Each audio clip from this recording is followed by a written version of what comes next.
नमस्कार दोस्तों, मैं एस्ट्रोलॉजर सचिन स्वागत और अभिनंदन करता हूं अपने सभी प्रिय दर्शकों का। हम प्रतिदिन स्नान करते हैं, नहाते हैं, लेकिन कई बार हमारा नहाना इतना गलत होता है जिसकी वजह से हमें कष्ट भोगने पड़ जाते हैं। तो गरुड़ पुराण के अनुसार कभी भी निर्वस्त्र होकर यानी कि पूर्ण रूप से कपड़े उतारकर नहीं नहाना चाहिए। इसे अशुभ माना जाता है। इससे पितृ दोष लग सकता है और नकारात्मक ऊर्जाएं आपके शरीर में प्रवेश कर जा सकती हैं। गरुड़ पुराण के अनुसार हिंदू धर्म का जो स्नान है उसमें शरीर पर कुछ वस्त्र होने चाहिए। और गरुड़ पुराण जो है 18 महापुराणों में से एक पुराण है। आमतौर पर इसका पाठ तब किया जाता है जब घर में किसी की मृत्यु हो जाती है, तो मृत्यु के पश्चात 13 दिनों तक गरुड़ पाठ कराया जाता है। ये इसलिए किया जाता है इस पाठ कि मृत्यु के बाद इंसान की कैसी यात्रा होती है उसके बारे में ज्ञान प्राप्त होता है।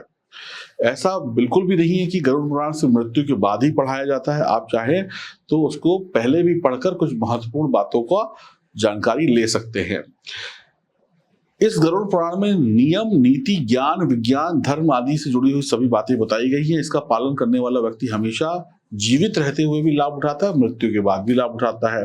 हिंदू धर्म में पूजा पाठ करने, भोजन करने, यात्रा करने जैसे कुछ नियम बताए गए हैं। इन्हीं में से एक नियम है स्नान करने का नियम। गरुड़ पुराण में स्नान करने के कुछ विशेष नियमों के बारे में बताया गया है।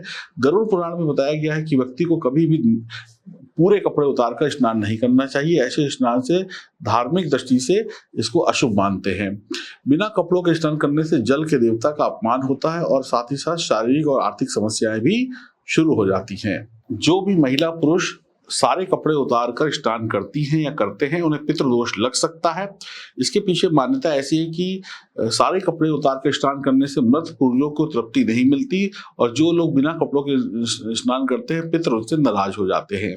नकारात्मक ऊर्जा, इस संसार में बहुत सारी नकारात्मक ऊर्जाएं घूम रही हैं।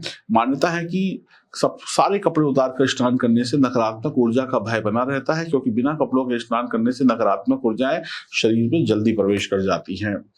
श्री कृष्ण से जुड़ी हुई भी एक कहानी है यहाँ पर। श्री कृष्ण से जुड़ी हुई कथा इस प्रकार है, आप लोगों ने बहुत बार सुनी होगी कि जब सरोवर में यानी कि नदी में कुछ गोपियां सारे कपड़े उतार कर स्नान कर रही थी, तभी बाल कृष्ण ने अपने नटखट पद में उनके कपड़े चुरा लिए और स्नान करने के बाद गोपियों को जब कपड़े नहीं मिले तो परेशान हो गई और गोपियों की परेशानी देखकर बाल कृष्ण ने उन्हें कपड़े वापस भी कर दिए। लेकिन इस घटना से हमको क्या पता चलता है और ये भगवान ने किस और ध्यान आकर्षित किया कि कभी भी सारे कपड़े उतार कर नहीं नहाना चाहिए, क्योंकि इससे कई तरीके की परेशानियां हो सकती हैं।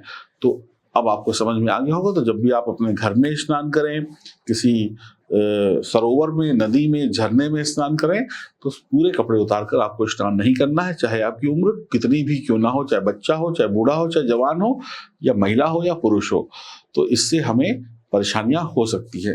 तो भगवान के बनाए गए नियमों को हमें मानना पड़ेगा। जब तक हम भगवान के बनाए हुए नियमों को मान रहे हैं तब तक हमारा कल्याण होता रहेगा। जब भी हम सृष्टि के बनाए हुए, ईश्वर के बनाए हुए नियमों को नहीं मानेंगे तो फिर कष्ट जीवन में हमें देखने को मिलते हैं। तो आपको ऐसी महत्वपूर्ण जानकारियां और चाहिए तो दिए गए नंबरों पर संपर्क करते रहिए। चैनल को सब्सक्राइब करिए, हमसे जुड़िए, आपको बहुत अच्छी जानकारियां हम देते रहेंगे। नमस्कार।